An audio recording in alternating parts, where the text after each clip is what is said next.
Alpaca Pals, do you consider yourself to be a budget traveler? There's an entire industry built around the idea of budget travel, from hostels to guidebooks and budget-savvy bloggers and influencers. And I totally understand why. Travel is very expensive. According to Barry Choi, a Canadian financial travel writer, the average 2-week trip to Europe from North America costs just under 4,000 USD per traveler. Barry emphasizes that this is an estimate, though. It's possible to spend more, but it's also possible to spend much less. And that's exactly what budget travel is. It's a dedication to traveling for less. There are many strategies for reducing your travel spend. For example, I tend to travel in the off-season when flights and hotels are cheaper. And when I spent a few months backpacking Europe, I stayed in dorm rooms and I cooked most of my meals in the hostel. This likely saved me hundreds of dollars over the course of the 3-month trip. So today we're discussing all things budget travel. We'll talk about how it's done, but also what happens when budget travel goes too far. Because, spoiler alert, budget travel can sometimes do damage. And we'll explain how, don't worry. We're chatting first with Kate McCully. She's the blogger behind the site Adventurous Kate. She's been traveling for years, often alone and often on a budget. Welcome, Kate. Thanks so much for having me, Erin. I'm really happy to be here. So, Kate, your site focuses on travel for independent women, but you do sprinkle in great budgeting tips throughout. What has your experience overall been with budget travel? Have you always considered yourself to be a budget traveler? Well, it's interesting because I feel like everybody defines budget travel somewhat differently. Maybe for some people, budget travel would be staying in a 3-star hotel instead of a 5-star hotel. For some people, maybe it would be couch surfing instead of staying in a hostel dorm. So I really feel like everybody has their own personal definition. For me, I think the broadest definition of budget travel is financially conscious travel. And in that case, yes, I'm definitely a budget traveler. These days, I call myself a mid-range traveler because, I tend to stay in private rooms, simple places. I splurge occasionally on something really special, but I am pretty conscious about how I spend my money and overall how I get value out of my travels. Yeah, absolutely. I would say I'm a bit the same. I've found especially the older I've gotten and now traveling with my partner, we tend to go for comfort a little bit more than we used to. When I was traveling at 19, 20 years old, I was way more willing to stay in a 30-bed dorm room. Whereas now I'll pay $4 extra to stay in a private room if that's possible. So what are some strategies for budget travel that you found useful throughout your travels? Something that I think doesn't get said often enough is don't just think about a country as a cheap country, but think about the kind of environment that you're going to. For example, a lot of people go to Thailand thinking Thailand is a cheap country, but they don't realize that the beach resort towns can cost several times what you would pay for a simple place in a rural area in the north. Just because it's a certain country, it doesn't mean that it's the same price in every single part in the country. Generally, I say to keep in mind that big cities tend to be most expensive, beaches are very expensive, and popular tourist zones. If you want to pay lower prices, go rural. Yeah, that's a fantastic point. I notice this especially in Europe. European cities tend to be astronomically more expensive than if you go to lesser known cities or the countryside. And I think that's something a lot of people are missing out on when they do their Euro trips, bopping from big city to big city. But you see a lot of people who are looking for a daily budget based countrywide or even region wide. And I think it is really important to think about the average, but then also be cognizant of the fact that it's going to change, like you say, based on where you are and how much of a hot zone that is for tourism. Yes, and I know a country that you and I both have a lot of experience with is Italy. And honestly, if you're comparing Florence and the heart of tourist season to somewhere like lesser visited places in Sicily or Puglia, you would be paying a fraction of the price. I mean, people just see Italy as expensive, and it doesn't have to be. You can buy a $5 carbonara down in Palermo, which is incredible. And that same carbonara is going to be $20 if you go up north. I am really in the mood for carbonara now. So I personally used to believe that budget travel was accessible to everyone and that people just needed, like saying this now, I feel I was such a jerk for thinking this, but I really did think that people just needed to work hard and save hard and they would be able to afford to travel. But over the years, I've become more cognizant of how this outlook can be a bit problematic. Personally, travel has been accessible to me because I had a financial leg up from the start. I grew up in a middle class family. I never had issues landing jobs in high school, and I got to save all the money that I earned as a teenager because I lived at home and I didn't need to contribute to our family's living costs. So I guess what I'm getting at is that yes, I have always been good at saving and I've always budget traveled. And this combination, I think, is why I've been able to travel as often as I have. But I also can't ignore the financial leg up and the privilege that I've had in this equation as well.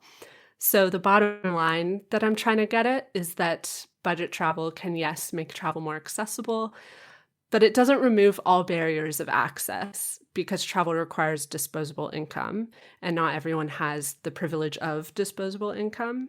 And I thought that this was a really important point to make in this conversation because even though like I don't agree with that viewpoint anymore that like, oh, anyone can travel, you just need to like be good at saving and work really hard.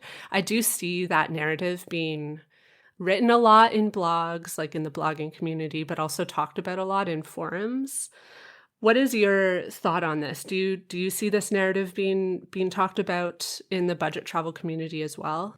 I think that we are seeing, I guess, for lack of a better word, some of the more woke bloggers who are trying to dismantle racism, dismantle sexism. But I don't see the same effort being made toward economic inequality. I do know some travel bloggers who did grow up quite poor and who were able to change their circumstances and make travel a part of their lives. But I don't think that it is talked about nearly as much as it should be. For me, the big example that I always talk about is when I waited tables during college. It was a really nice restaurant, and there were two kinds of people who worked there. There were the people who worked there year round, who were career servers essentially, and there were those of us who were college students who were only there during the summers and during vacations, and were only going to be there until we could graduate and get what we call a real job. And at the time, there was almost like a bit of a war between these two groups of people, an animosity that never quite quit. And I always felt like the career servers were resentful of us and they didn't appreciate that we worked just as hard as them, those kinds of things. And at the time, I remember thinking myself, anybody can better themselves. Anybody can take one community college class at a time if that's all you can do and get yourself to the next level. I wasn't taking into mind that one of my coworkers was a single mom with two kids with autism. I wasn't taking into mind that one of my coworkers had survived addiction to heroin and was just completely thrilled that he was surviving each day.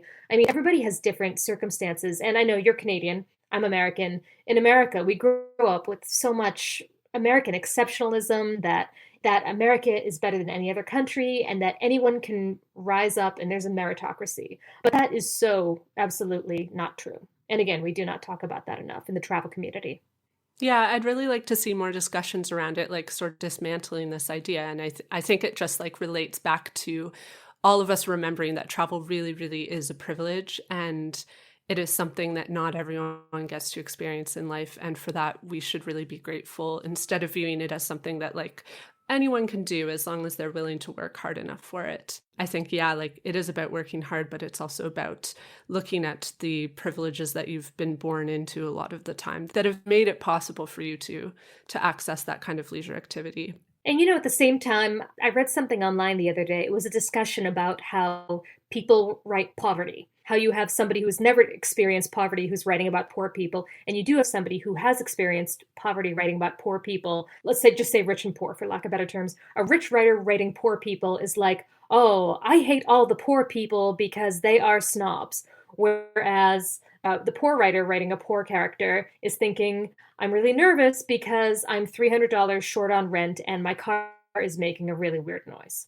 And I think if you translated that to the travel community, that could be, for example, a rich writer would write a poorer traveler thinking, oh, I'm poor, I'll just go to Central America and backpack my way through. Whereas an actual person who is struggling economically would think, there's no way on earth I could even plan for a trip, even in the country, even nearby. Just it's not a possibility. Yeah. And I think that points to this concept again. Having disposable income really is a privilege that not everyone has. And I think I know that I grew up in a household where having savings was normal. And this is just not reality in America and in Canada as well. There are a lot of people that live most of their lives paycheck to paycheck, which means even if it's only going to cost you $1,000 to go on a trip somewhere, that's still a lot of money that in many cases people can't pull together.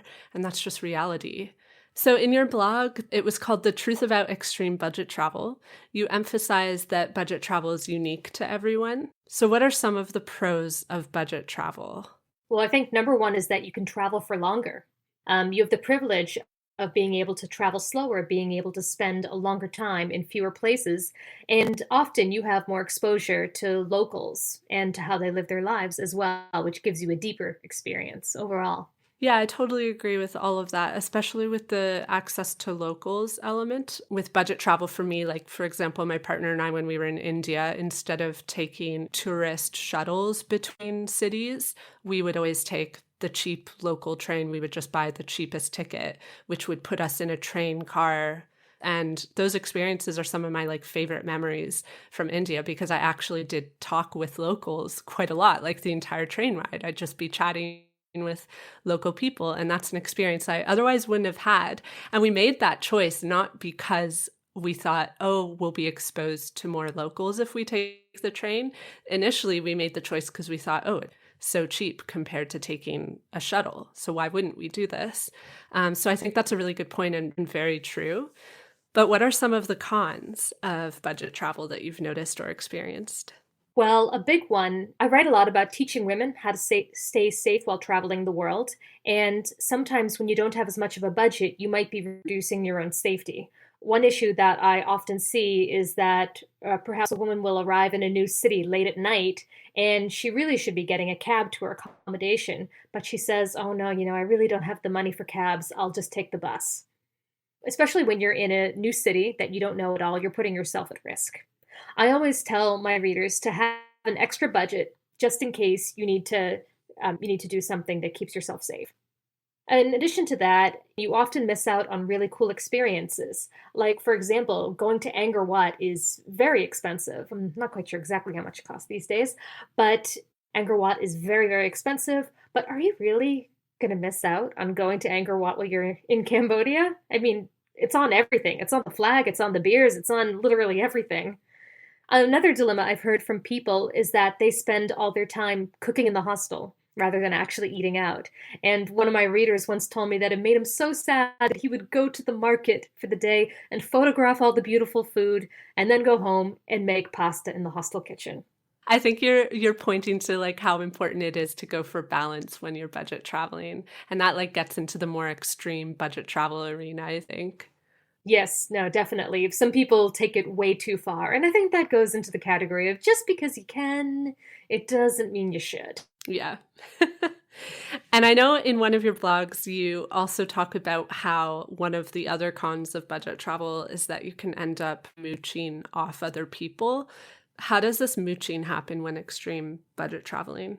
Well, I think it tells you the kind of person that I am that I use the word mooching in the first place. I know plenty of people who are very happy to travel entirely by hitchhiking, couch surfing, and surviving on handouts of locals, whether they're making you meals or people who, I mean, the absolute worst are the bagpackers who are begging in the streets for money to continue their journey. It's really terrible. But me personally, I always feel a little guilty whenever anyone's doing something nice for me. I know I probably have to do something to mentally get myself out of that. But as a consequence, whenever I'm on a trip and say I'm staying at a friend's house, I am always trying to be a model guest, absolutely perfect, helping them clean the house, cooking up a storm, and just trying to be as unobtrusive as possible and to not cause them any pain or suffering whatsoever. Right, yeah. I've encountered travelers like this myself, like the backpackers that you mentioned, and also just like very extreme budget travelers who, so for example, while I was in Vietnam, I met a guy who told me that he had only a few $100s and he needed it to last him at least a month. because he was planning to travel across the country by bicycle. And he admitted to me outright, he said, like, I don't have enough money. I'm going to run out and I'm going to have to rely on locals to take care of me. So when I asked him how he planned to manage this, he said, oh, like Vietnamese people are really friendly. I know that like people in the rural areas will be willing to like let me sleep in their house and they'll be willing to feed me. So I'll just ask locals to help me. And I think this really pointed to the crux of the problem, because not only was he intending, like he it was a full-on intention to rely on local people. And these are people who are not as economically advantaged as he was. So he's taking their resources from them. He wasn't going to be contributing his own resources much towards local economies. Like he wasn't even taking public transport. He was riding a bicycle. And so in my mind, this is problematic because like part of the beautiful thing about travel is that you can contribute economically to another country. So I think that this points to power dynamics that are involved with some extreme budget traveling. While I think that budget travel can be great, it's all about balance and ensuring that your actions are respectful of the local communities you're visiting and not taking advantage of them. And this guy was just like a prime example of, in my mind, when extreme budget travel goes a little bit too far. Yes, I agree with that because he went in, as you said, his intention. That was his specific intention. He arrived knowing he didn't have enough money and he was just planning on people being able to support him. And you know what's interesting, getting along the lines, I do think that people who visit a country and spend very, very, very little money are being very disrespectful. I'm going to ask Erin, have you watched the show Ozark at all? I watched like 2 episodes. I couldn't get into it. Should Yeah. I? I I enjoy it. I mean, I do like a good dark show. I've only got an episode and a half left. Long story short, this family relocates to the Ozark, from Chicago to the Ozarks in Missouri, and they don't have money for crime-related reasons, so they are staying in like a crappy little motel. And the sheriff says to them, "We despise people like you who come here and stay in a place like that. You're not paying taxes, and we're not getting any money from you when you're staying in a place that cheap." And I feel like that was the first time I actually heard that vocalized on a TV show. I was impressed to hear it. I mean, that's such an important point and one that doesn't get discussed often in the travel blogging community, in the travel community, period. Yeah, absolutely. If you're going to, as you say, mooch off locals the entire time and not even be taking public transport, you're not putting any money into the local economy at all. And that part of what's beautiful about travel is that you can impact people by buying their products and by supporting their businesses. And I have been told this about like the whole couch surfing economy because of course like couch surfing, I have done it. Like it is really fun to do. But I tried to do it in like Europe and in America, in regions where there isn't that same like power imbalance, where you're a visitor who like clearly is of higher economic means. In that case, it feels a little predatory to like rely on locals. Whereas I think if you're like visiting a country where the economy is very similar and people are of the same privilege as you, it doesn't have the same like problematic impact, I don't think. I completely agree with you on that. I haven't formally done any couch surfing other than like meetups. I prefer to use couch surfing for meeting people, not for staying with people, for some of the reasons that I mentioned before. But I agree with you. I don't think I could stay with somebody who is in a majorly different economic status from mine. I would feel incredibly guilty the whole time. Yeah, yeah, totally. So you also bring up how budget travel isn't fun when you're doing it because you actually can't afford things. And I think this is a really good point because that also speaks to the sort of like extreme budget travel camp where people, it's more about the fact that they're traveling for so little money than the fact that they are traveling. So yeah, it's not as fun because like, as we mentioned previously, it might mean that you aren't trying local cuisines and you aren't seeing major attractions like Angkor Wat. Are there other ways that you think that budget travel can go into the non-fun territory? Well, I think a lot of people start backpacking and then they realize, wow, I don't actually enjoy this. Or solo travel, you know, the whole thing. They plan a trip around the world solo, and a few weeks in, they're like, wow, this is not my kind of travel. And That's one reason why I think it's good to do a test drive with a shorter trip. Like when I did my first solo trip ever, I was 23. I went to Buenos Aires for a week, and I said, you know what, this is going to be a test. I'm going to see how I handle it. And if this goes well, I will plan a solo trip around the world. Yeah, that's a really great piece of advice because I have actually talked to people who say that they felt that they were going to be up to it, and then once they were doing it, it just felt very overwhelming, which is totally understandable because going to a foreign country alone is extremely overwhelming. And you mentioned before that there's special concerns for women when they budget travel. Could you delve into that a little bit more and maybe highlight like what some of these specific concerns would be? Well, I think something that a lot of men don't understand is that how often women worry about the threat of sexual assault. This goes for at home as well as when we're traveling. I mean, have you ever put on lipstick and wondered if this shade of red is going to get more men to yell at you on the street? Or the height of your heels or the length of your skirt? I mean, it's constant. We are careful where we park our car, where we walk at night, how close we get to coworkers even. We don't know if they're sketchy. So, I mean, honestly, we are constantly thinking about this in the back of our mind. And there are a lot of things that are part of budget travel, and particularly extreme budget travel, that leave us vulnerable to sexual assault. Camping alone outside, especially free camping in the middle of nowhere, leaves us vulnerable to sexual assault. Staying in a sketchy guest house with a badly locking door leaves us vulnerable to sexual assault. Taking public transportation in a rough city at night leaves us vulnerable to sexual assault. Accepting food and drinks prepared by couchsurfing hosts leaves us vulnerable to sexual assault. So these are all risks that are actually part of our lives when we travel on a budget. That's a really good point. So when it comes to budget travel, I think that there's three main points that we've covered that I'll summarize. So firstly, budget travel doesn't automatically mean that travel is widely accessible. It still requires disposable income, and that is a privilege. Two, women need to take extra precautions when budget traveling because there are added risks. And lastly, it's all about balance and comfort. Budget travel is about doing it in a way that is comfortable and safe for you.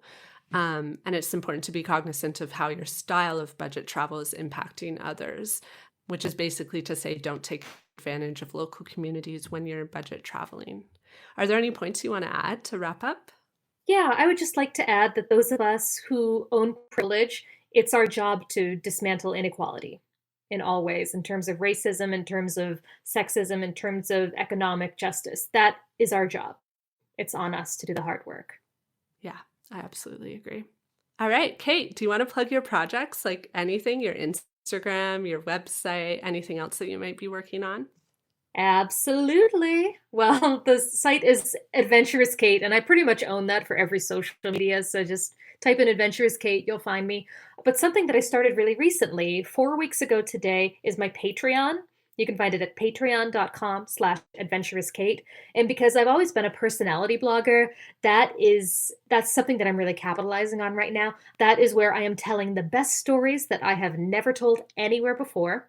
And coming out in a few days is a story about the romances of Antarctica, including the lady of a certain age who was trying to get with every man of a certain age for all 12 days of the Antarctica journey. So I'm excited to tell that story on the Patreon. It sounds like a good one. Oh, it's really good.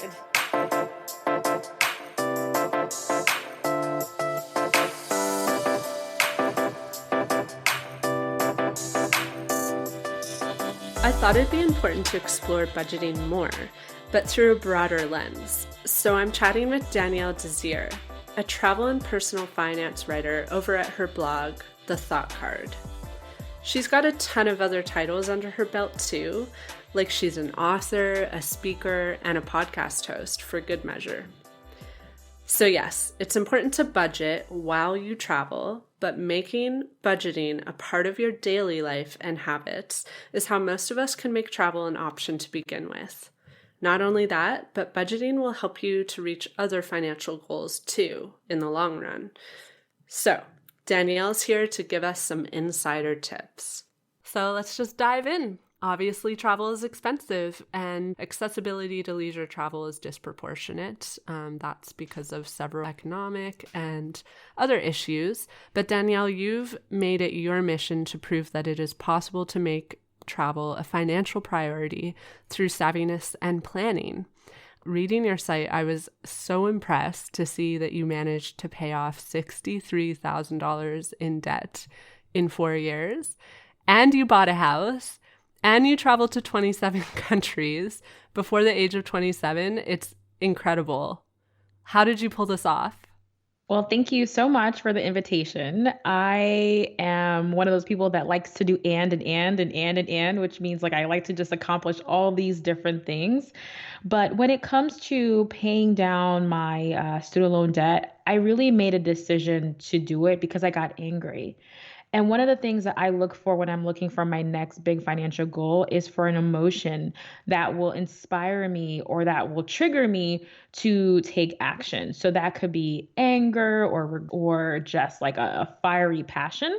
So for me, my emotions was angry because I found out that I was paying $10.10 per day on my student loan debt. And I felt so swindled. Number two, for me, I had to make a really big decision. Do I want to live at home with my mom? At the time, I was in my early 20s, or do I want to live in New York City? I work in Midtown Manhattan. So it was really hard to make that decision. Live your best life in a big city or stay at home and kind of be a little bit more grounded. But when I thought about the long term, I knew that paying down my debt meant that I would have more money in my pocket sooner. My payment was over $700 a month. And I just knew that it would just really cause me a financial pinch if I wanted to live in the city. I would be broke. I would be broke regardless of where I lived. So I just figured I would just make the sacrifices for the short term. And I was able to bang it out 6 years ahead of schedule. Wow. And you also managed to buy a house and travel a ton.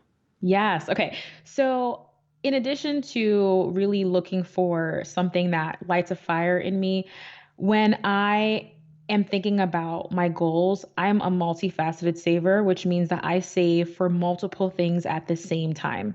The reason why is because if I'm only picking one thing to work towards, at the end of that journey, I'm so exhausted and drained that I might not have the energy to go, get back up and to focus on another goal, another big goal. So instead, I said to myself, you know what? Let me work on these two big financial goals: pay off my student loan debt and also slowly save for down payment of a house. I did not want to be in my mid 20s now starting to save for a house and still having to be with mom for another 2, 3 years until I got there. So I said, okay, let me take the slower route, save for multiple things. And through that, I was able to save up $20,000 for down payment on a house. And so I really like to tier things up. And that's really my saving strategy, which is very different from what a lot of personal finance experts would say. That's a really interesting strategy too, because I feel like it would be overwhelming to be saving for so many things at the same time. But at the same time, I think like I would feel like I was accomplishing more, which would make me feel good. I think like it's almost more overwhelming to think, okay, first this goal and then there's another. Whereas if like you're unilaterally approaching them, you can feel a sense of accomplishment on each project, which ultimately probably feels a lot better. Yes.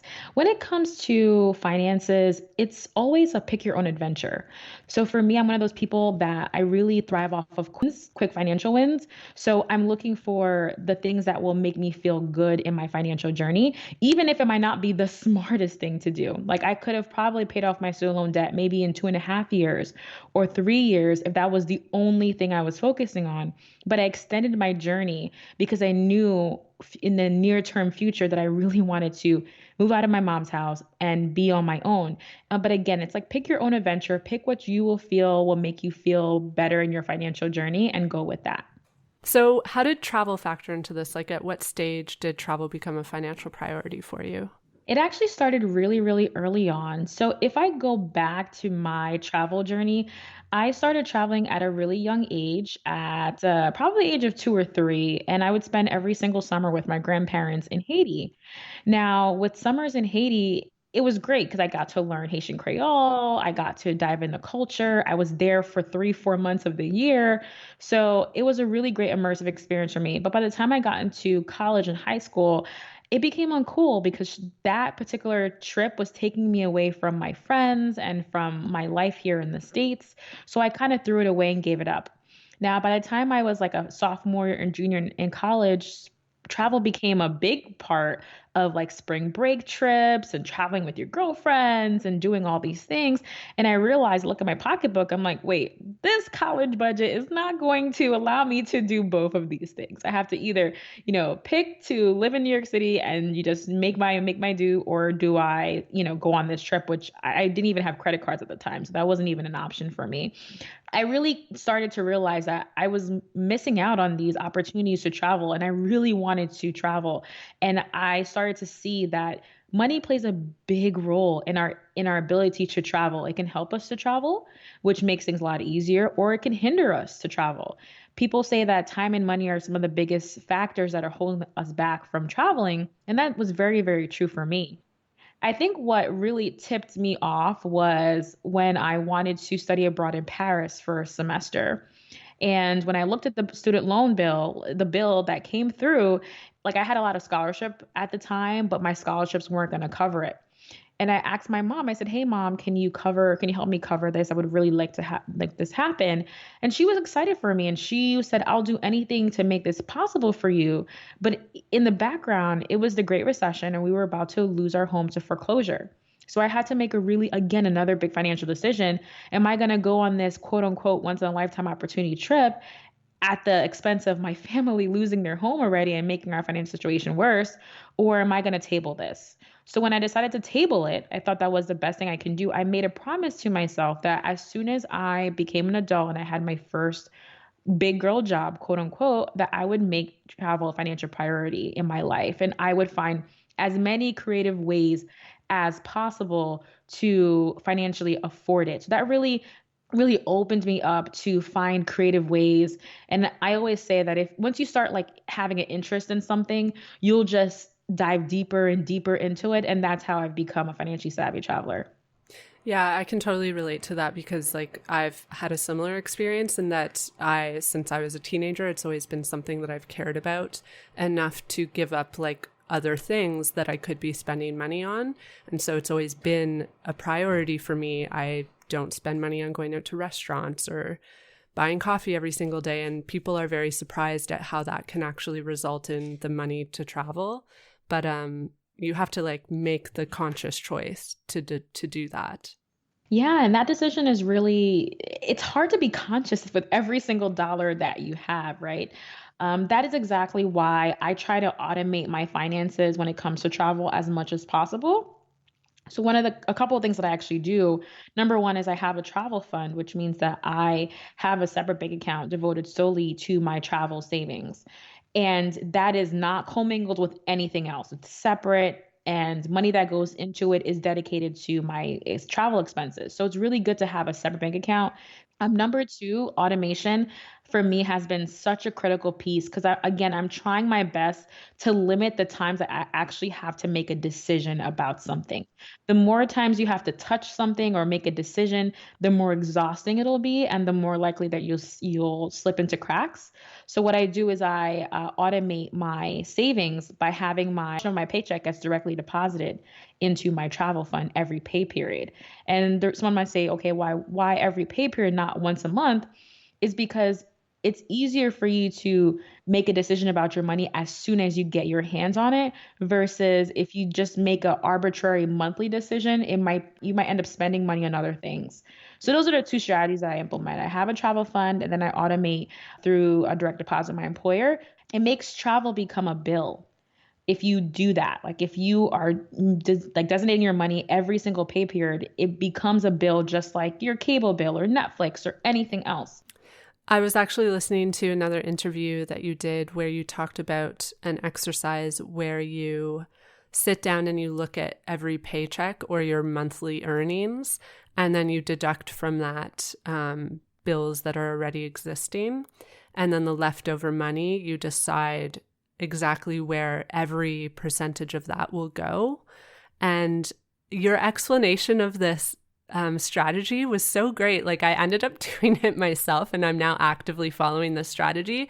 And like I think the key was you emphasize that you need to account for every single dollar down to zero so that you know exactly where that money is going. And I thought this was such a genius strategy. Do you want to give a better explanation than I just gave of how this works? Yeah, you did a really good job. That was great. And I know exactly Oh, what thank you're you. talking about. Yes. So, what you're mentioning right now is called zero-based budgeting. So, what you're doing is when you have all the income that you have for the month and you minus expenses, you minus gifts to charity, you minus your savings, every single thing that you can think of, at the end of the month, it should net zero. And the reason why this is super great is because this gives every single dollar that you earn a job. And there's multiple jobs that money can have. It could help you to pay off debt. It could help you to save and build wealth. It could help you to give to charity. It could help you to pay bills. So regardless of whatever those categories are, at the end of the day, whatever you earn, you want it to net zero. And what I do is a simple spreadsheet that I have, or you could do it on pen and paper. You include your income at the top and then you start deducting. Again, because travel is a financial priority in my life, travel is right up there with my non-negotiables, like my mortgage travels right underneath that, as well as my car insurance. And you just kind of go down the list, and also your bills, but you also want to include your savings as well. So if you're saving for a particular thing or whatever you're disposed to, make sure you add that in and then net zero at the end. So that for me is just a super quick way to budget every single month. And then what I try to do in addition to that, because I get paid biweekly, I just kind of divide that by two. So every single time I'm getting paid, I do the same thing, but I'm just looking at it per pay period. So every paycheck at the end of the day, I should have $0 at the net. Yeah. So in 2019, 33 million Americans said in a survey by Wallet Hub that they felt that they can't afford to travel this winter. And this is a sentiment I hear among my friends often as well, that they just feel that like it's just not in the cards for them. They just can't afford it. So what advice would you give to someone who feels this way, feels that travel is out of reach for them financially? If you like, a lot of finances is mental. So if you feel like something is out of reach for you financially, it's going to end up being your reality. Like one of the big goals I have for me right now is to pay off my mortgage. And on paper, it looks like it's impossible. But I've shifted my mindset to think, you know what? Like, let me try to see what I can do. How can I be creative with my finances? The practical advice I would say is in your monthly budget, really sit down and take a look at your wants versus your needs list. A lot of times we'll realize that our wants list, it just grows exponentially as we make more money. And perhaps there may be things that you can cut back off of naturally, like naturally. That for me has been a way for me to find newfound money that I may not have realized before. Another thing that I like to do, and I like to call it like reverse budgeting. It means that let's say that in your budget you had $200 for utilities. And this month, your utility bill only came out to $50. That means you have a savings of $150. However, if you're not capturing that savings, it's going to evaporate. So I like to look at my budget categories and see, am I hitting the target? And if I'm not, is this an opportunity for me to find some newfound money within my budget? And it's not, you're not making any sacrifices there, especially if you're doing the reverse budgeting method. It's really just looking at places that maybe you allot a little bit too much in your budget, like a little bit of cushion, and you could easily take that money and save it.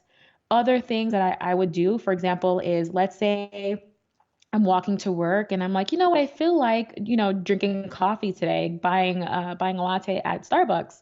And then for some reason I say, you know what, I'm not going to go to Starbucks today. Let me just keep going. I actually take out my phone and I pull out that $5 from my bank app and I pull it to my travel fund because it was an expense that I thought about, but I actually did not implement. So why not take that $5 that I wanted to spend, capture that, and put it towards travel? I think a lot of people think that when they're saving money, it has to be this huge, large, multiple figures that you're saving every time you put money away. And for me, that's not necessarily true. Those $5 to $25, the $15 really, really does add up. When I started my travel journey and my first trip to Paris, I was able to afford that trip by saving $25 every pay period. That's all I could afford at the time because I was paying off debt. But $25 allowed me to go to France. And since then, I said, you know what? Anything is possible. I really like that idea of like, it's essentially rewarding yourself. I thrive on rewards. And I think a lot of people are like, when you think about people's addiction to social media, like that's an example of like how humans respond to that. So it's almost like you can trick yourself, almost like a game of being like, okay, if I don't purchase this that I want to purchase and instead decide to put it into my travel fund, you're sort of self-rewarding for choosing not to make that purchase. Absolutely. It's tricking yourself for sure. And this actually made me think about one of the apps that I really, really love. It's called Digit. I'm not sure if it's applicable in Canada, but in the US, Digit allows you to save your spare change based off of your daily expenses on your debit card or credit card. So it just stashes away small bits of change, and literally, that's how I've been able to pay for my hotel to go to Disney World last year. Literally, $600 just saved over the course of a year by my spare change. So don't discount the small amounts of money, and reward yourself any chance that you can. Yeah, totally. I've used one of those apps before. We have a couple in Canada as well, but they're so easy to find. You just Google it and yeah. So I often find that people equate travel with a huge glorified trip to somewhere like that's usually far away. And these trips can cost thousands of dollars. So, for example, the Maldives right now are incredibly popular.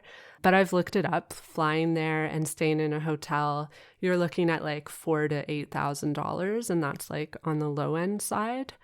So I think it's like easy to overlook destinations that are closer or that are even in your own country. And I think that this impacts a lot the way that people think about affordability in travel.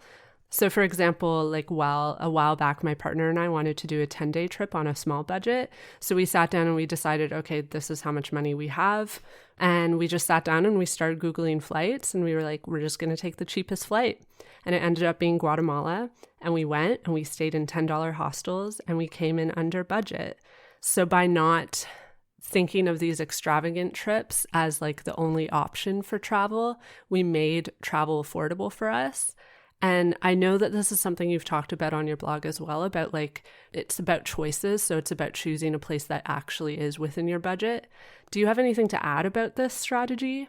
Yes, I love that. And congratulations for coming in under budget. Like that's like the dream. I know. You feel That's so the good dream. That's afterwards. like that really makes me excited. So a lot of people when they're planning out their trips, they look at the destination first, where they want to go. They want to go to the Maldives or they want to go to Bali. And then based off of the destination, they let their finances dictate everything else. So my strategy is definitely different than that. I let my finances dictate where I go to. That's because my travel style, I'm very open in my travel style. I'm very open to destinations. And although I do have a travel wish list, absolutely, certainly, but my finances are more important. Like I can't afford to stretch myself, and I'm also a big advocate of not getting into debt because of a trip as well. So what I have done in my personal finances is I see how much I have saved up. And based off of what my budget is, I see what I could fit into that. And one of the big things for me that has really allowed me to travel even more is finding flight deals. So, as a financially savvy traveler, one of my big goals is to spend money on the things and the experiences that I value and to avoid spending money on the things that I do not value. So I'm not one of the people that cares for first class. That doesn't matter to me. Just get me there safely. And then what I do is I take my money, my budget, I use that to, go on group tours or go on an excursion or get a car and go sightseeing. So for me, that has been really great. I've been able to go. Most of the 27 countries I've been to have been accidental. Like it's just a random flight that I found. Then I went and allowed, okay, based off of where my flight is booked, now let's plan that trip around it. Yeah, we actually use the exact same strategy. Most of our trips have just been like accidental because a flight deal has come up. We went to Jordan last year and it was simply because an amazing flight deal popped up and we were like, okay, let's do it. It's within budget. And I find it's exciting that way because when you're not like always purposefully choosing where you go, you sometimes end up a place that you wouldn't expect to end up. And then that can result in like really amazing travel experiences. And then when you go to less expensive places, you don't have to necessarily worry about the tab. That's the best part. Like you said, you could say, you know what, I'm going to enjoy this and kind of ball out on this dinner because it's not as expensive as if I went to a really, really popular hot destination. Yeah, absolutely. And I love your point about sticking to values. I know in my personal experience, and it's likely because I have a lot of food allergies, so there are a lot of restrictions on what I can eat. When I traveled in Europe by myself, I backpacked around. I never ate out. I always cooked for myself in kitchens, and this was mostly because I was nervous to eat in restaurants. It stretched my budget so far because I was committed to doing this, and it took time and it took logistical planning, but it allowed me to travel so much further as a young backpacker in Europe. So do you have any finishing tips you want to share with everyone about how they can start saving for travel? Yeah, I would just also say that today we talked a lot about the pre-planning stage because saving for travel is all about the pre-planning stage. But to dive a little bit more deeper into when you're actually there at a destination, some of the resources that I've used to help me actually plan an epic trip. I don't think a lot of people see Pinterest as a resource, but Pinterest has been a great place for me to find things to do. And one of the first things I search for on Pinterest is free things to do in a destination. So all you have to do is type in free things to do in X place, and there you'll see tons of bloggers who may be locals or who may be actual tourists, and they'll share with you the things that they have done. And the great thing about free things to do at a destination means that you, again, can have so much fun for free without spending any money. And then you could use your finances to spend on maybe bigger ticket items that you really, really, really care for and you really want. One of the things I had when I was going to Lisbon, Portugal, it was a game for me. Like if I can spend no money all day, then I get to treat myself to something epic in the evening time. And I was able to do it. I was able to do it. So I always like to say, okay, pick your own adventure when it comes to your personal finances. Make it fun, make it a game, and you'll just be really surprised at how far you can go. I love it. I love the psychology of making it a game. That works so well for me.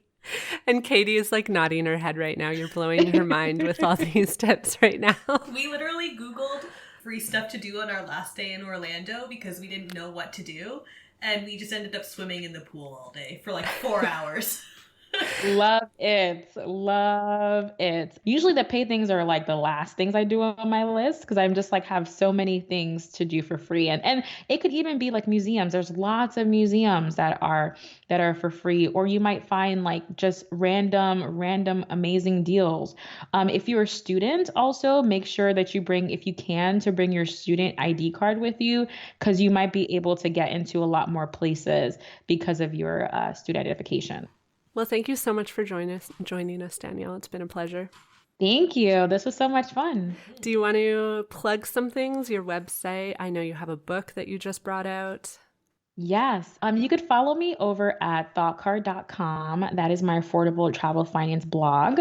I also have a podcast called The Thought Card, and we cover affording travel, paying off debt, and building wealth. And if you love this conversation and you want to dive more into my money saving strategies, I have a brand new book called Affording Travel, and I detail step by step all my strategies for making travel a financial priority in your life. And I don't talk about skipping out on coffee or selling your things. So it's really practical advice there. And on social media, I am at The Thought Card on Instagram, Facebook, and Twitter.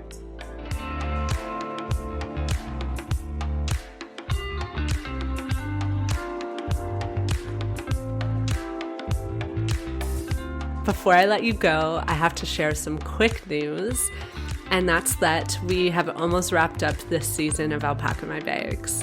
While we're on break, we're going to start planning new episodes. So that means if there is a topic that you'd like us to tackle in season 3, now is the time to let us know.